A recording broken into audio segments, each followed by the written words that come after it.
अभी अभी एक अहम खबर लखनऊ से आ रही है। ओम प्रकाश राजभर एक अहम कदम उठाने जा रहे हैं। सूत्रों की माने तो अब ओम प्रकाश राजभर घोसी की हार के बाद मिल रहे लगातार ताने से अब उब चुके हैं और अब वो जल्द ही भाजपा को बाएं बाएं बोल सकते हैं। इस खबर में आपको हम पूरी जानकारी देंगे। झांत हो कि घोसी उपचुनाव में भाजपा को मिली हार का ठीकरा अब सुभासपा प्रमुख ओम प्रकाश राजभर के सिर फोड़ा जा रहा है, जिससे सुभासपा नेता काफी नाराज बताए जा रहे हैं। घोसी उपचुनाव में भारतीय जनता पार्टी के प्रत्याशी दारा सिंह चौहान की हार के बाद यूपी की सियासत गर्मा गई है। बीजेपी के सहयोगी और सुहेल देव, भारतीय समाज पार्टी के मुखिया ओम प्रकाश राजभर इन दिनों बीजेपी से खासे नाराज नजर आ रहे हैं। उनकी नाराजगी इस बात को लेकर है कि घोसी की हार के लिए उन्हें ही जिम्मेदार ठहराया जा रहा है। माना जा रहा है कि वो जल्द ही इस सिलसिले में बीजेपी के शीर्ष नेतृत्व से भी मुलाकात कर सकते हैं और अपनी बात भी रख सकते हैं। घोसी उपचुनाव में हार के बाद ओम प्रकाश राजभर लगातार सपा के निशाने पर तो हैं ही, लेकिन एनडीए की सहयोगी निषाद पार्टी ने भी उनके बड़बोलेपन पर सवाल उठा दिए थे।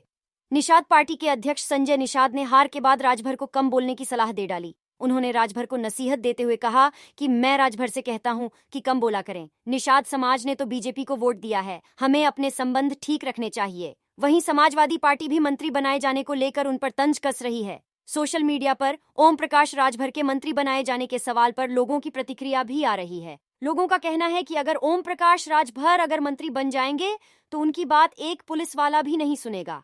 ऐसे में ओम प्रकाश राजभर खुद को हार का जिम्मेदार ठहराए जाने से बेहद नाराज है, जिसके बाद अब वो जल्द ही दिल्ली भी जा सकते हैं। माना जा रहा है कि वो इस मामले को लेकर बीजेपी के शीर्ष नेतृत्व से मुलाकात कर सकते हैं और अपनी बात रख सकते हैं। हालांकि राजभर को अब भी मंत्री पद मिलने की आस है। विरोधियों को जवाब देते हुए उन्होंने कहा था कि वो मंत्री जरूर बनेंगे। एनडीए के मालिक पीएम नरेंद्र मोदी, अमित शाह और जेपी नड्डा हैं, न कि विरोधी दल। घोसी उपचुनाव को लोकसभा चुनाव 2024 से पहले एनडीए बनाम इंडिया गठबंधन के लिटमस टेस्ट के तौर पर भी देखा जा रहा था। ओम प्रकाश राजभर ने इसे जीतने के लिए अपनी पूरी ताकत लगा दी थी। वो कई दिनों तक परिवार के साथ यहाँ डेरा जमाए रहे। इस दौरान उन्होंने गांव-गांव जाकर चुनाव प्रचार किया। इस दौरान वो लगातार अपने बयानों को लेकर भी सुर्खियों में रहे। यही वजह है कि जब सपा यहां से जीती तो राजभर सबके निशाने पर आ गए। ओम प्रकाश राजभर का मानना है कि मैं सपा को छोड़ डीएच भाजपा में केवल और केवल दबे कुचलों की आवाज उठाने और उनका विकास करवाने के मकसद से आया था और लगातार मैंने मेहनत भी किया है। मैंने जो बोला है वो खुल के बोला है। मैंने व्यक्तिगत फायदे के लिए कभी झूठ नहीं बोला है। लेकिन घोसी चुनाव में लोगों ने ये साबित कर दिया है कि उन्हें विकास से मतलब नहीं, बल्कि जाति के आधार पर वो पार्टी और नेता चुनने का काम कर रहे हैं। आगे उन्होंने कहा कि घोसी उपचुनाव में कहां से कमी रह गई कि हमें हार मिली, उसे हम जल्द से जल्द ठीक करने का प्रयास करेंगे और लोकसभा चुनाव जीतने का काम करेंगे। लेकिन ये बार बार जो हमें ताने मिल रहे हैं ये ठीक नहीं है। मैं जल्द इस मामले में पार्टी के शीर्ष नेताओं से बात करूंगा और जो मुझे उचित लगेगा वो फैसला भी लूंगा। लेकिन हमेशा ओम प्रकाश राजभर गरीबों की लड्ढाई लड्ढा है और आगे भी लड्ढचता रहेगा। मुझे किसी पद की आवश्यकता नहीं है।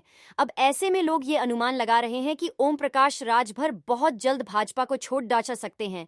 लेकिन सबसे बड़ी बात अब ये सामने आ रही है कि अगर ओम प्रकाश राजभर भाजपा छोड़ देते हैं तो वो अब किस पार्टी से हाथ मिलाएंगे, या अब अकेले ही अपने दम पर गरीब, मजलूम, लाचार, दबे कुचले और पिछड़ों की लड़ाई आगे भी लड़ते रहेंगे।